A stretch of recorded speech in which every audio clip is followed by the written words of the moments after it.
Okay, everyone. So now we're going to move, and I know you've already done some work on this, but we're going to move into the symbolism section of our lesson today. So remember that symbolism, being a symbol for something, it's when one thing represents a different idea, a different object. So when you think of a symbol, think of like the bald eagle is a symbol for America, or a pen is a symbol for speech and like writing. So kind of something that represents a different object or idea. Okay, so we're going to look specifically at the color red, kind of some clothing choices of Curly's wife to show what she symbolically is representing. Okay, so we're going to read this. Again, I know you just read it, but we're going to read it again. Steinbeck associates Curly's wife with the color red. Okay, so red is often the color of intense feelings. You see red when you are angry, and red can remind us of blood or fire. Perhaps that's why the devil is so often pictured in red. On a more positive note, for a rose or a valentine or most anything else to symbolize love, you'd expect it to be red. So think about that. I just asked you, what does red symbolize? Some of you might have put love and, like romance and like these positive things. Some of you might have put anger and hatred and evil. So it's not necessarily a good representation or a bad representation, but instead it's the representation of intense feelings, so intensity. And something that is red stands out or presents a warning. That's why fire trucks and stop signs are red. So red is a strong and powerful color with lots of strong and powerful associations and connections. And authors often rely on one or several of those powerful associations when they use the color in stories. For example, in Lois Lowry's novel The Giver, some of you have read, when Jonas first begins seeing color, he sees an apple turning red. This moment is significant because Jonas is not only gaining the ability to see color, but he is also gaining the ability to feel passion and love. Okay, so that's going to pull us into a couple questions. First question. In today's reading, Curly's wife walks into the ranch bunkhouse wearing red mules with ostrich feathers. So that is the shoe that is pictured here in the top left. A mule is a type of shoe shown above. Why might that footwear be surprising in this setting? Why is it surprising that she's wearing this shoe out on the farmhouse bunker? So red mules with ostrich feathers are shoes you would imagine seeing at like a more formal event, like maybe you're going out on the town or to like a nice dinner. But they seem very out of place in a bunkhouse in a ranch. That's going to pull us into some bigger thinking for question 2. What might Steinbeck use red to symbolize about Curly's wife? Right? So we see these different meanings of red. What might the red, because she is shown wearing red in these red mules, what might Steinbeck use red to symbolize about Curly's wife? Go ahead and answer that in 1 to 2 sentences now. So the color red solidifies her characterization as a femme fatale, that archetype. She seems to seek male attention, dressing in a way that is inappropriate for a ranch setting to do so. So she dresses in red. She dresses with high heels, even though she's on dirt and grass. And this kind of established her as this very like passionate and romantic figure. And it kind of really established her as that archetype we talked about, a femme fatale. Okay, everyone, so I hope you understand the symbol of the color red and how and why it's used with Curly's wife a little bit. So now we're going to shift tones into the final section of our lesson before the exit ticket, and that is the allusion section. So how is Curly's wife an allusion to something else? If you forget what an allusion is, it's something that's used to make a reference to or kind of remind you of something else. So here's my example. If I'm sitting in a chair and I said, all right, I'm going to head out, what would you think of?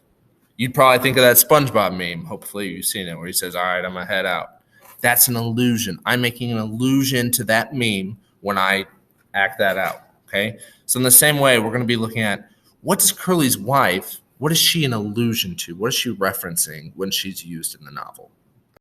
Okay, everyone, so to help us gain a better understanding of what Curly's wife is an allusion to, we're going to read this passage about the Bible. Okay, so this is the story of the fall of mankind, okay, from Genesis 3, 2 through 20.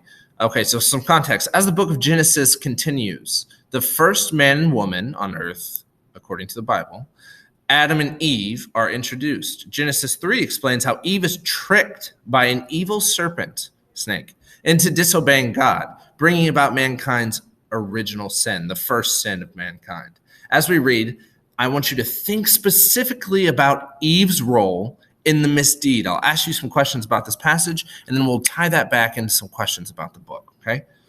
So, this is the story. The woman said to the serpent, "We may eat fruit from the trees in the garden, but God did say, 'You must not eat fruit from the tree that is in the middle of the garden, and you must not touch it, or you will die.'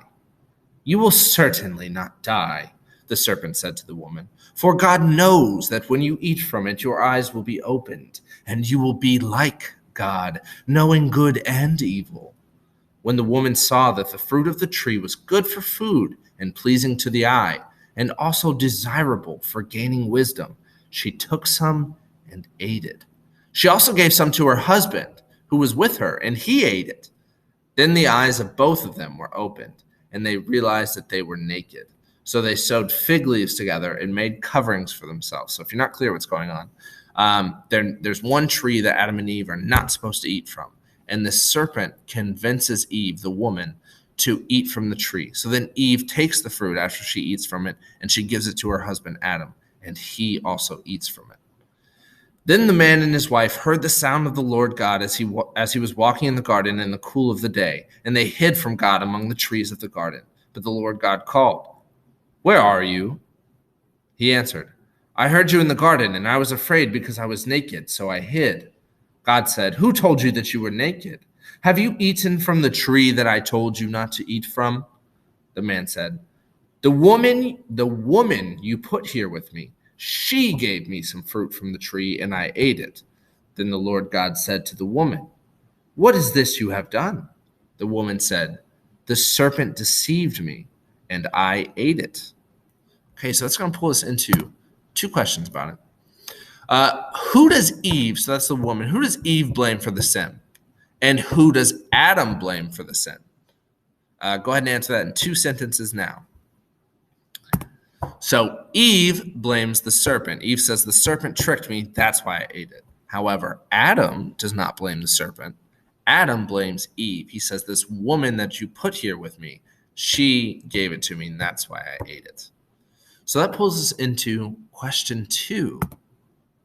How might Adam's response to God by saying it was Eve, it was that woman you put with me, how might Adam's response to God cause people to stereotype women? So to stereotype is to create some kind of idea about women. So what idea might he have created about women by blaming Eve? So Adam's response attempts to take responsibility off of himself and place it on the woman who has been placed with him in the Garden of Eden, who is Eve.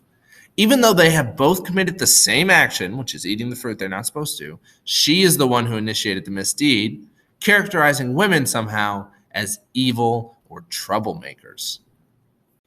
Okay, so now we're going to take a look, now that we know that how sometimes women are kind of described as evil or deceptive, we're going to take a look back at what happened to George and Lenny. Why did they have to leave their old job? Okay, we read this early in the novel, but let's revisit it real fast. So this is George explaining what happened at their previous job that made them leave. George took on the manner of little girls when they are mimicking one another. Just wanted to feel that girl's dress. Just wanted to pet it like it was a mouse.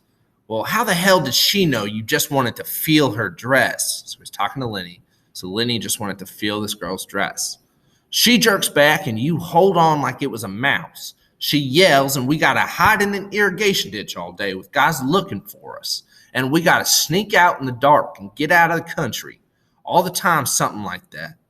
All the time. So it's going to pull us into question 1. Well, I guess question 2 for this section.